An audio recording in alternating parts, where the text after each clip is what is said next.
मेरे सर पर रख दो कान्हा, मेरे सर पर रख दो कान्हा, अपने ये दोनों हाथ। देना हो तो, देना हो तो, देना हो तो दीजिए जन्म जन्म का साथ। राधे प्यारे भक्तों, गुरु माँ के विशेष आग्रह पर परम पूज्य महाराज अनिरुद्धाचार्य जी ने एक ऐसा भजन प्रस्तुत किया जो सीधे दिल को छू गया और जिसे सुनकर पंडाल में उपस्थित हर व्यक्ति अभिभूत हो गया। यह कोई साधारण क्षण नहीं था, यह ऐसा था मानो भगवान श्री कृष्ण की दिव्यता और प्रेम का जीवंत रूप हर एक को अपने हृदय में महसूस हो रहा हो। महाराज जी के भजनों की प्रसिद्धि तो पहले से ही व्यापक है, लेकिन इस विशेष भजन में भक्ति और माधुर्य का ऐसा संगम था जो सुनने वाले के मन को शांति और आनंद से भर देता है। महाराज अनिरुद्धाचार्य जी की भागवत कथा का यह दिन एक यादगार दिन बन गया। हजारों श्रद्धालु दूर दूर से कथा सुनने के लिए पंडाल में एकत्रित हुए थे और उनके मन में भक्ति का एक अलग ही उत्साह था। कथा का गुण ज्ञान और महाराज जी के सजीव शब्दों के माध्यम से भक्ति का सागर उमड़ पड़ा।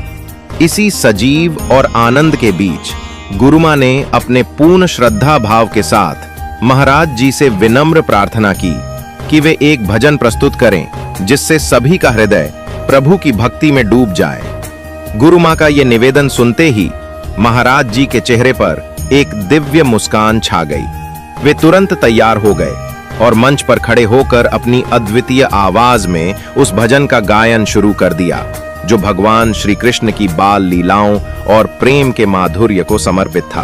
उनका स्वर इतना मधुर और गहरा था कि पंडाल में उपस्थित हर व्यक्ति के कानों में एक सुरमयी रस घुलने लगा। ऐसा हो रहा था कि हर सुर हर शब्द में स्वयं भगवान श्री कृष्ण का आशीर्वाद समाहित है, मानो भगवान स्वयं उनकी वाणी में विराजमान होकर सभी को आशीर्वाद दे रहे हो। जैसे जैसे भजन आगे बढ़ा, श्रोताओं की एकाग्रता और अधिक गहरी होती गई। महाराज जी की भजन गायकी की माधुर्य और भक्ति इतनी प्रभावशाली थी कि लोग मंत्रमुग्ध होकर उनकी आवाज में खो गए। उनकी गायकी में वह मिठास और भक्ति की गहराई थी जो किसी भी श्रोता के मन को बस में कर ले, चाहे वह संगीत का पारखी हो या ना हो।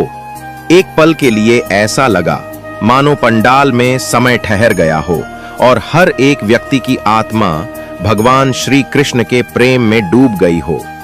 वहां उपस्थित हर एक श्रोता, चाहे वह युवा हो या वृद्ध, सभी के दिलों में भक्ति का दीप प्रज्वलित हो उठा।